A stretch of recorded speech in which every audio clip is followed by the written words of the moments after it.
Hello, everyone. I'm Trustic44, also known as Fly, and welcome to this Let's Play of Citizen Sleeper 2.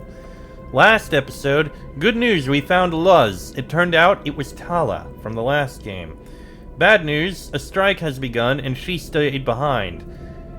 And now Kirk is trying to get us to help stage a mutiny, which is already going very horribly. We've had a ton of very bad rolls. We can debate Wellspring here. Maybe this will help more? Yeah, this is basically our guarantee to succeed. Use another falsified data, and if it succeeds... There we go! We have that. The tension in the head stream has risen beyond the point of no return. So we have one.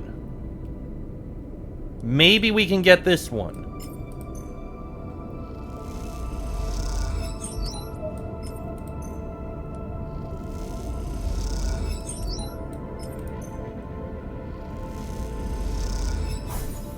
Okay, it's almost complete. Use a 3 and we might be able to finish this. Okay, the engineering team are here. All that leaves is payload ops, which we haven't even started.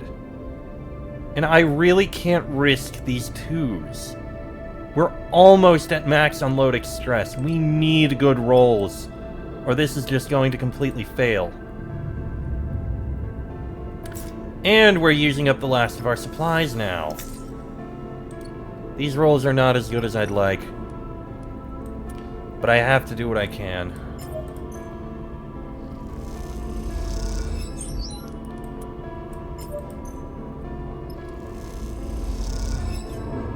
There's more loadic stress.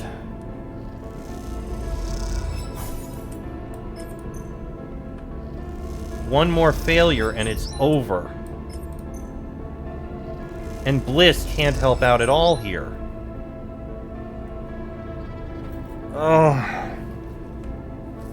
50-50 shots are just so bad here.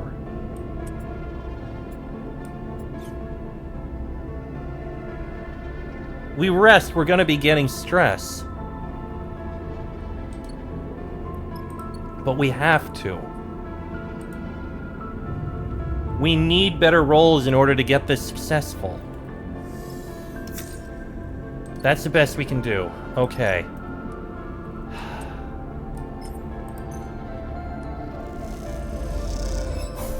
Damn it.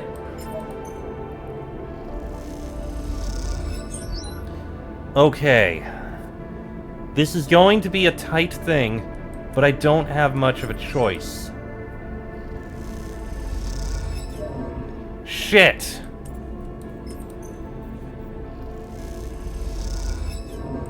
Shit!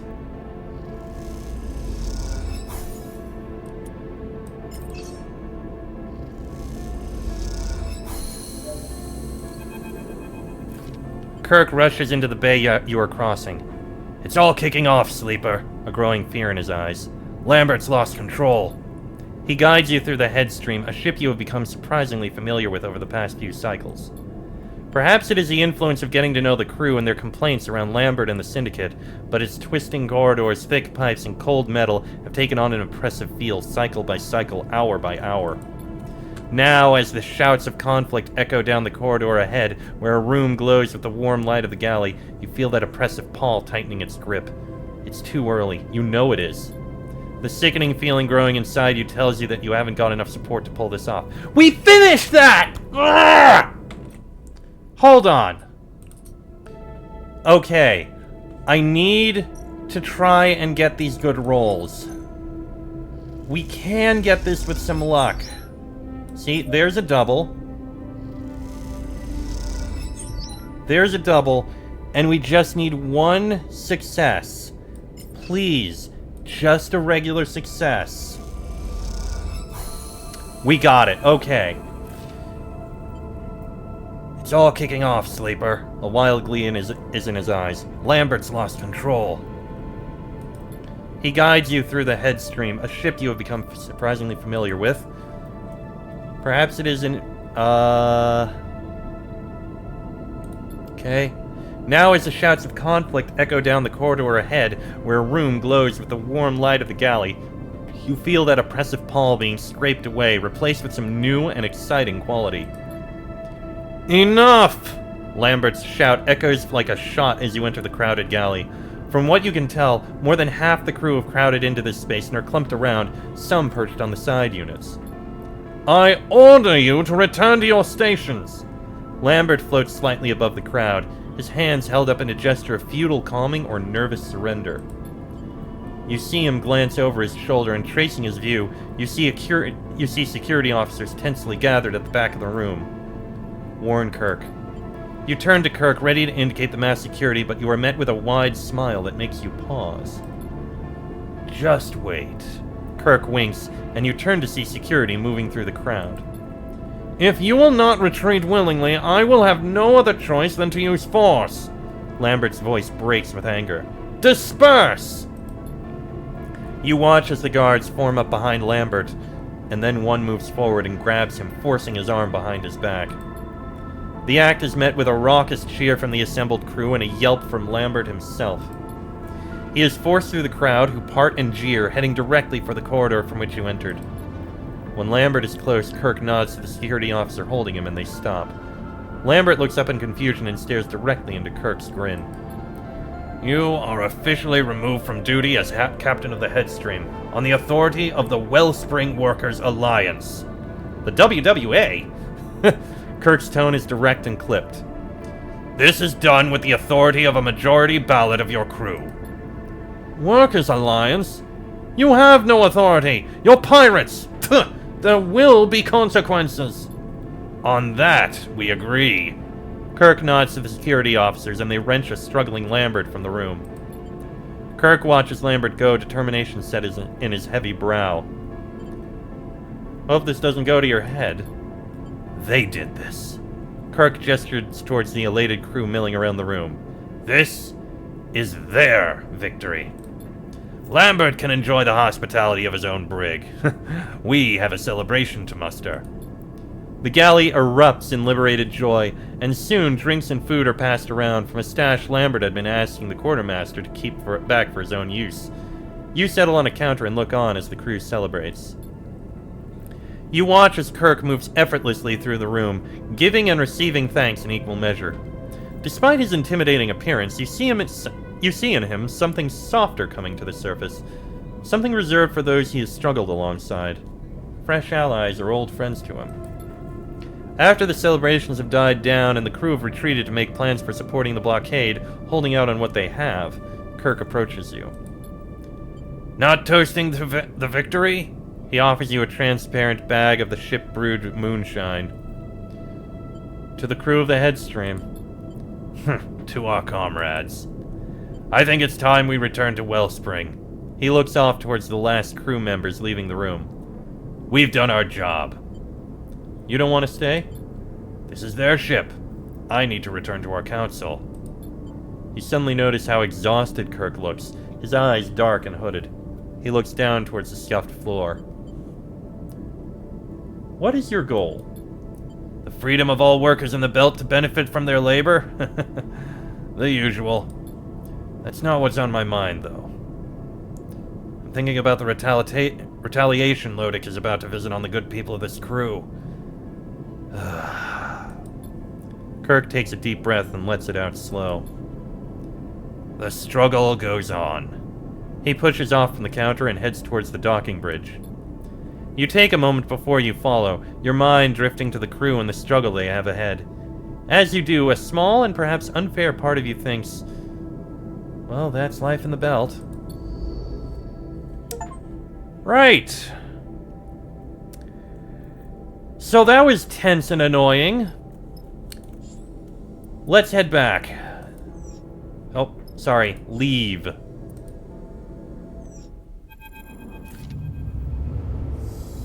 The cut thrums with tension. This steaming city and its brash inhabitants have quietened. Not to silence, but to a low rumble of conversation. The blockade is holding, the syndicate is waning, and everywhere there are plans to be made.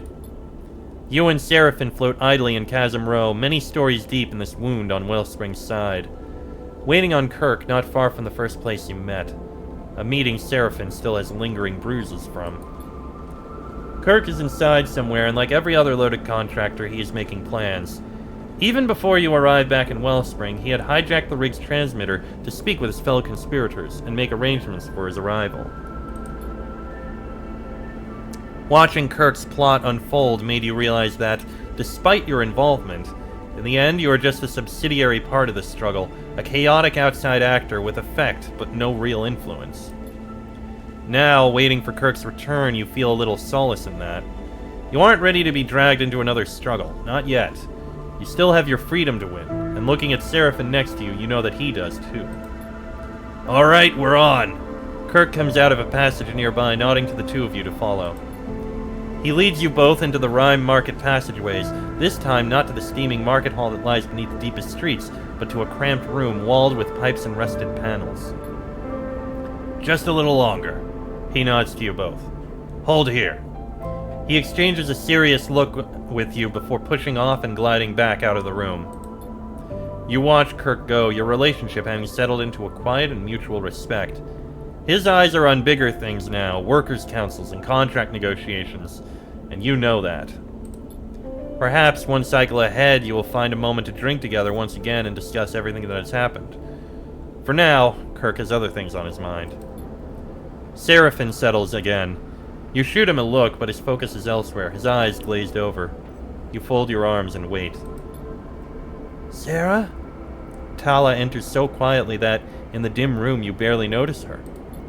She shoots you a look and a smile as she enters. Thank you, she mouths silently, and then turns her attention to her brother. Tala. Seraphin says her name like a sigh, like an exhale. He is shaking his head, his eyes already shining with uncontrollable emotion. She rushes across the room, flying into Seraphin at speed. They embrace, softly spinning in the dust and dark, their fingers dug into each other's backs. They separate, a couple of pristine spheres of briny tears spinning away through the air as they do. You're safe, Seraphin nods, taking a breath. I'm safe. She smiles reassuringly, settling him. And in this settling, this gesture of care, you see a whole network of signs and secrets. Tala is the calm to Seraphin's storm, the big sister who eases his heart. She looks him up and down. You are so big, Sarah. Oh, you've grown up. She tries to make it sound approving rather than patronizing. You're just the same, sister. Seraphin shakes his head. Calling me big, but making me feel small. The moment the statement leaves his lips, you feel a chill in the room, and you aren't sure if he meant it. Tala flinches a little, hurt, but not wanting to show it. I came to find you. I needed to find you. Seraphin looks torn, and you see in him something you've come to recognize. The slow and careful raising of his defenses. Why now? It's been a long time, Tala. Mom and Dad finally decide they wanted me to come home? A ripple of emotion runs through Tala, one she can't hide. Sarah, after you left, they're gone. I thought you would have... It's been a long time. It has. Seraphin sets his face into a stern look of control, but you know he is raging inside. And in this moment you feel closer to him than you have felt in a while. Tala folds her arms, trying to regain a little control of the exchange. It's good to see you, Sarah. So good. You know what is coming, and you see Seraphin brace for it too. But I can't leave with you. She looks pained. This isn't easy for her either. Seraphin can only nod, a dulling acceptance washing over him. I wanted to find you, and I have. And I can see you are strong and well, and... you have your life here. But the people here, the other contractors, they were the ones who found me, who have kept me going since I ended up here, desperate and alone. It's not that I owe them, it's that they are my family too. She gently places a hand on his shoulder. I know you understand this. She smiles at you. We all find our families out here. Seraphin smiles a rare smile, his eyes wet. We do, sister. He embraces her again. They separate and Tala turns her attention to you. I know you will take care of my brother, Sleeper. I saw it in your eyes when you came to the pithead. She approaches and puts a hand on your shoulder. I can see you are building something of value on that ship of yours. I hope so. She nods and takes her hand away. She folds her arms again, her sense of control returning. There's a wisdom and experience to Tala that brings a certain calm to you, and you feel that now. Will you two be staying here for a while, or... Tala looks between you and Seraphin. Seraphin cuts in before you can answer. Not long. We have our own freedom to find. Tala nods. Just be aware, you're free to pass the blockade, but after that... Wellspring is going to be locked down for a little while. At least until Kirk can establish his council. Next time you come, this will be a very different place. Hearing Tala say this, you suddenly see the authority in her and realize that one of those council seats may well have her name on it. You look between the two of them and realize they have years to catch up on, and they'd probably rather do that without you watching. You nod to them and slip out of the room, a lilting conversation starting up the moment you leave. As you follow the twisting corridors back up to Chasm Row, you smile to yourself at the thought of Tala and Seraphin reunited at last. You hope this whole adventure will make Seraphin a little less moody, even though you know deep down it'll probably make him worse. On your way to the rig, you pass a tired-looking Yujin. We heading out? Because I'm not sure I got another chip left to wager. How much did you lose? He squints at his fingers for a second, making calculations. Too much. Gonna strap myself in for a nap. He disappears into the berths. Later in the cycle, Seraphin quietly comes back to the rig. He immediately settles himself in the cockpit and starts running diagnostics on the engines. He looks up at you enter and shoots you a smile. Good to see you up here, Sleeper. I'm getting ready to head out. How are you doing? I'm good, Sleeper. Really good. He flicks a sequence of switches. Sleeper, thank you. I appreciate you bringing us all the way out here. I won't forget it. I'm glad. Gotta say, it was nice to see you getting to meet Tala after all this time. She's found a place here, and I'm really happy for her. He looks away out of the cockpit windows at Wellspring. She always was the responsible one, and I was always the one running away. I guess some things never change. Seraphin quietly watches the diagnostics complete, a subtle smile on his lips. One thing is for sure. We've been here too long. And we've been seen by too many people. Wellspring may be far out of Utsobo territory, but I'm sure Lane will find a way to reach his nasty claws out here, given enough time. Let's not give him the chance. Hey, guys? Bliss's voice echoes up the passage into the cockpit. They lean in the door, looking between the two of you. 2 contractors just dumped a load of fuel outside our ship. Said it was a gift. You and Seraphin look at each other. Gotta be Kirk. It's either a thank you or his way of telling us to get going. Seraphin kicks off and glides out of the cockpit. Hey, so... while you two have been busy, so have I. Been looking at the rig's drive, and I reckon it's due an upgrade. We'll need engine components, quite a few, so keep an eye out. Shipyards tend to be a good place to look. Thanks, Bliss. Anytime. Better go help Seraphin with that fuel.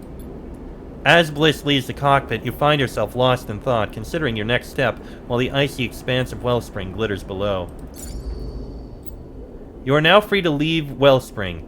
You now have a HasNav unit installed and can freely travel through debris fields on the belt map. Good to know. I am starving, and we have no supplies. Well, that's all fuel. We're full up on fuel. We need to fill supplies. This is going to be expensive, but we need them. And I need food, which I can buy over here. And I can do a cutwater shift. That'll get me at least some cryo back. Not the worst, but it works. So, rig engine. Let's see.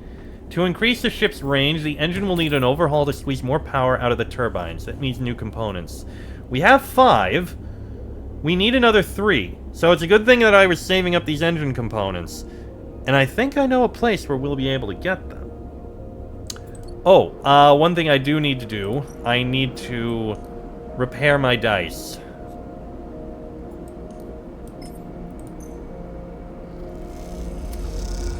That did give me a glitch, which is annoying, but, I mean, the dice are repaired at least. While I do have 2 points, I do really want to save up to get these positives. I haven't really used the push action very much. I even completely forgot I could use it in the last thing. It might have helped, but the fact it gives stress is... yeah.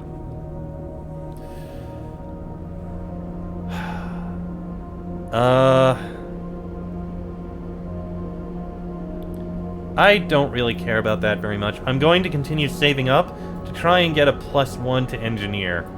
That's what I'd like to get. Meet Cadet in the scatter yards and get the spores from the green belt. That's where we're going next.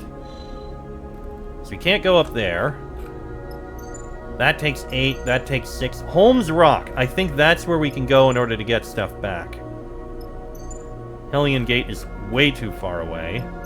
That's the scatter yards, which we will eventually need to get to. That's Dark Side. The green belt we will need to get to, and the hollow is way down there. We can't reach it. We haven't even tried. Either way, I think we're going to go to Holmes Rock, from there to Hellion Gate, and from Hellion Gate we can go to the green belt. That's what I think we'll be doing. There's not much at Hellion Gate. It's going to be a bit annoying, but we should be able to buy the supplies at Holmes Rock. How is our search going? I don't know, but I think we do kind of need to leave. So let's go ahead and head back. On to Holmes Rock.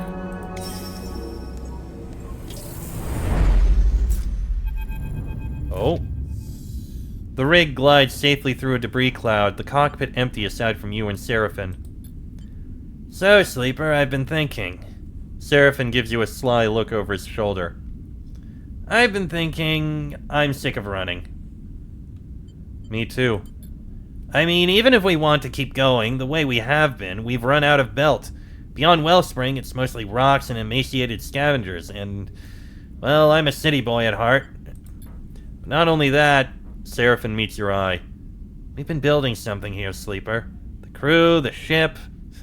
Hell, we just got this HasNav suite for free. He thumps the new unit on top of his flight console. What I'm asking is, how do you feel about taking Lane on? You want to go to war with Utsubo. Not war. But something else.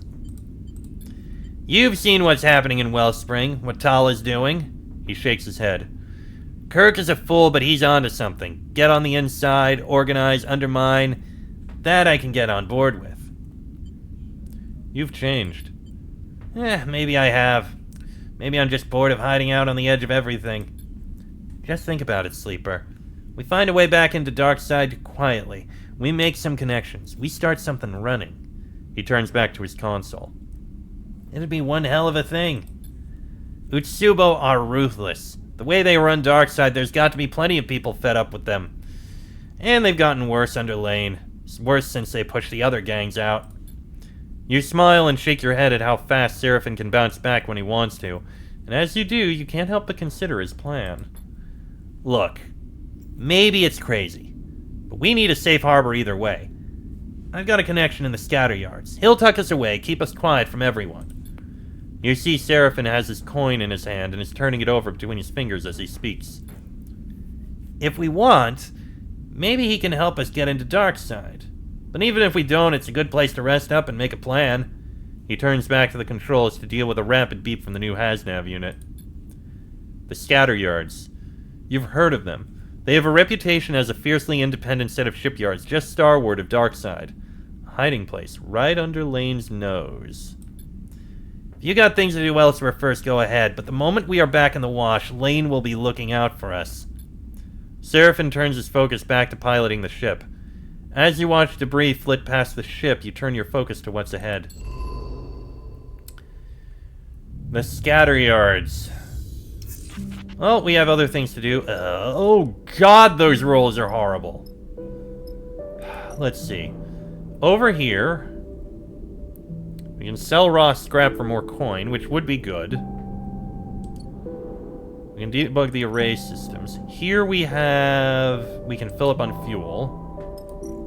And here we can get energy and fill up on supplies. Selling engine components? No, we're not going to. Let me see. Maybe this isn't where. Flotsam, I don't think... Well, we might find something in Flotsam. That's the quickest way to the Shatter Yards, but I'm not going to go there. So we need to go to Hellion Gate, and we need to go to the Green Belt, because I want to deal with all that. But we're probably going to need to do some salvaging at the Hellion Gate, which is... Oh, hold on. Ah, yeah. Blockade in effect. We can't get back there. Alright, well, I think we're going to take care of a few things here before we try and head south towards the Green Belt. But that'll be in the next episode. So, until then, I am Chester44. I'll send in his fly. This has been a Let's Play of Citizen Sleeper 2, and I shall see you all next time.